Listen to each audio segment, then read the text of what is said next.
Assalamualaikum warahmatullahi wabarakatuh. Sebelumnya, izinkan saya perkenalkan diri terlebih dahulu. Nama saya Rahmat Agmananda dengan NPM 191506129. Di sini kita akan membahas tentang interface pada pemrograman berorientasi objek. Pada halaman pertama, kita akan membahas pendahuluan tentang interface ini atau antarmuka. Interface itu sendiri adalah konstruksi Java yang membantu mendefinisikan peran yang harus diambil oleh suatu objek.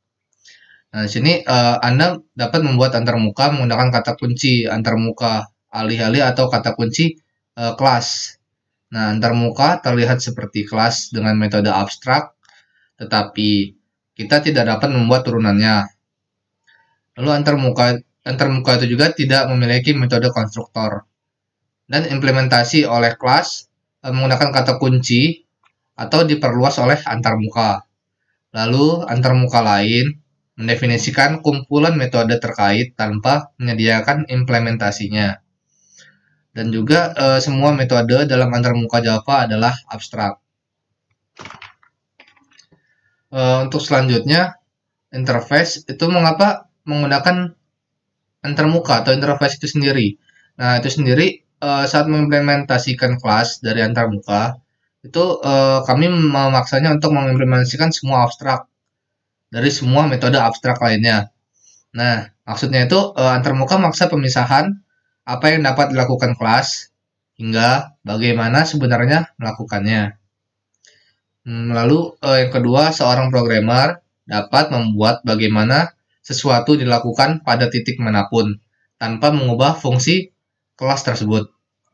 Lalu yang ketiga itu memfasilitasi gagasan polymorphism karena metode yang dijelaskan dalam antarmuka akan diimplementasikan oleh semua kelas yang mengimplementasikan antarmuka.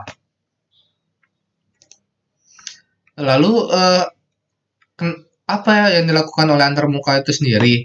Nah, sini ada 4.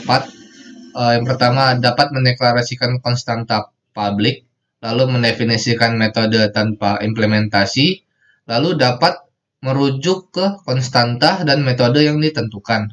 Dan yang terakhir dapat digunakan dengan instance operator. Di sini menjelaskan mendeklarasikan tentang contoh antarmuka. Nah, untuk mendeklarasikan kelas sebagai antarmuka, itu kita harus mengganti kelas kata kunci dengan antarmuka kata kunci mendeklarasikan. Jadi di sini ada perusahaan abstract interface. Nah, di sini nih kita ubah menjadi kata kuncinya adalah mendeklarasikan. Jadi kita dapat mendeklarasikan seluruh dari bagian ini. Lalu antarmuka itu memaksa semua metode menjadi abstrak dan menjadi pengubah akses default sebagai public. Jadi setelah kita mendeklarasikan di atas ini, itu kita akan membuat defaultnya. Nah, defaultnya ini adalah menggunakan public. Mungkin begitu saja penjelasan dari saya. Lebih kurangnya saya mohon maaf. Assalamualaikum warahmatullahi wabarakatuh.